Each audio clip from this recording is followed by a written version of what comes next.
بسم اللہ الرحمن الرحیم۔ السلام علیکم ناظرین، سن 570 عیسوی میں نبی آخر الزماں حضرت محمد صلی اللہ علیہ وآلہ وسلم سعودی عرب کے شہر مکہ میں پیدا ہوئے۔ آپ کی ولادت سے چند ماہ قبل آپ کے والد ماجد حضرت عبداللہ کا انتقال ہو گیا تھا۔ آپ کے دادا عبد المطلب بن ہاشم بن عبد مناف، جو جوان مرد بیٹے کی وفات پر غمگین تھے، کو پوتے کی ولادت کی خبر ہوئی تو خوشی خوشی گھر آئے اور نومولود بچے کو خانہ کعبہ میں لے جا کر اس کے لیے دعا مانگی۔ نام محمد رکھا۔ قریش نے اس غیر مانوس نام رکھنے کی وجہ پوچھی تو آپ نے جواب دیا کہ میرا پوتا دنیا بھر کی ستائش و تعریف کا شایان قرار پائے۔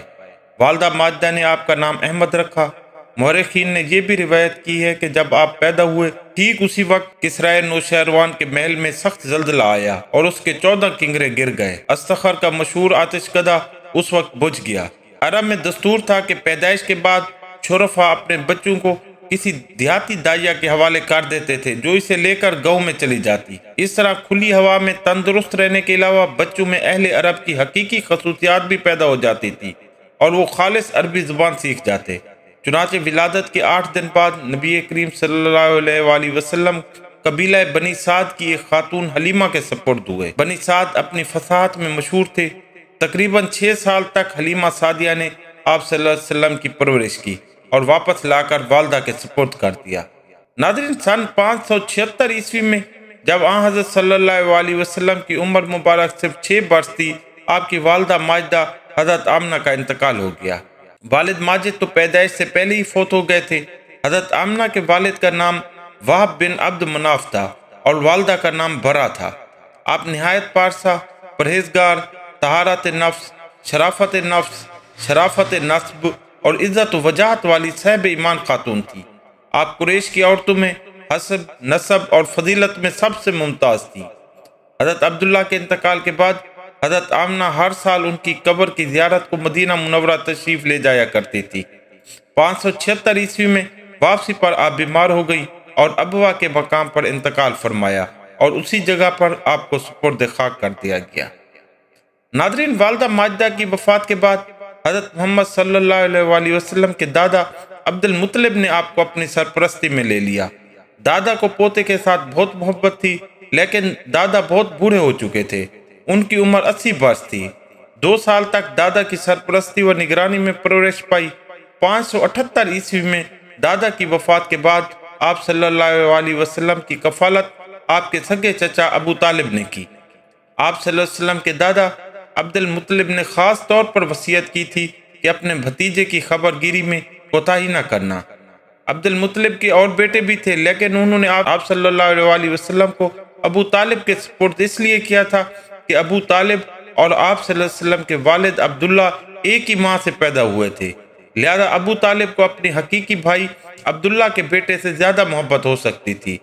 عبد المطلب کا یہ خیال درست ثابت ہوا اور ابو طالب نے باپ کی وصیت کو بڑی خوبی اور جواں مردی کے ساتھ پورا کیا۔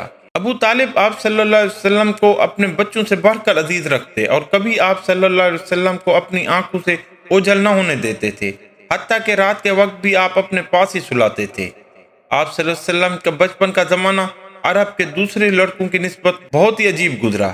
آپ صلی اللہ علیہ وسلم کو لڑکوں میں کھیلنے اور آوارہ پھرنے کا بالکل شوق نہ تھا۔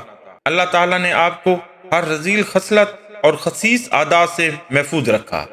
ناظرین، 583 عیسوی میں آپ کی عمر مبارک 12 سال کی تھی کہ آپ کے چچا ابو طالب ایک تجارتی قافلہ کے ہمراہ کچھ مال تجارت لے کر شام کی طرف جانے لگے تو آپ کو مکہ ہی میں چھوڑنا چاہا، لیکن آپ اس جدائی کو برداشت نہ کر سکے۔ ابو طالب نے بھتیجے کی دل شکنی گوارا نہ کی اور آپ کو بھی اپنے ہمراہ ملک شام کی طرف لے گئے۔ ملک شام کے جنوبی حصہ میں ایک مقام بصرہ ہے۔ جب قافلہ وہاں پہنچا تو ایک عیسائی راہب نے جو وہاں رہتا تھا، جس کا نام بحیرہ تھا، آپ کو دیکھا اور پہچان لیا کہ یہی نبی آخر الزماں ہے۔ بحیرہ ابو طالب کے پاس آیا اور کہا کہ یہ تمہارا بھتیجا نبی مبعوث ہونے والا ہے۔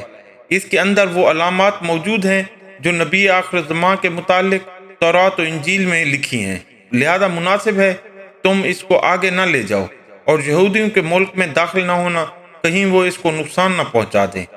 قریش کے کچھ بوڑھوں نے پوچھا تمہیں کیسے معلوم؟ کہنے لگا جب تم گھاٹی سے نیچے اتر رہے تھے تو میں نے دیکھا کہ کوئی درخت یا پتھر ایسا نہیں جو تعظیماً جھک نہ رہا ہو، ایسا فقط نبی کے لیے ہوتا ہے۔ میں اسے مہر نبوت کی وجہ سے پہچانتا ہوں جو اس کے کندھوں کے درمیان ہے۔ ابو طالب نے بحیرہ رحب کی یہ باتیں سن کر اپنا مال جلدی جلدی وہیں فروخت کر دیا اور آپ صلی اللہ علیہ وآلہ وسلم کو لے کر مکہ مکرمہ کی طرف واپس چلے آئے۔ ابو طالب کو باوجود اس کے کہ ملک شام کے شہروں میں داخل نہیں ہوئے، اس سفر میں بہت منافع ہوا۔ ناظرین، میں ہوں تاریخ کا ادنا سا طالب بن عبد الغفور رحمانی۔ آپ دیکھ رہے ہیں یوٹیوب چینل ہسٹری ود رحمانی۔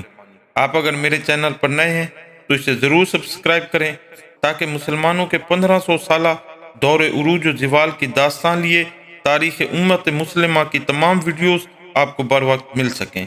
شکریہ۔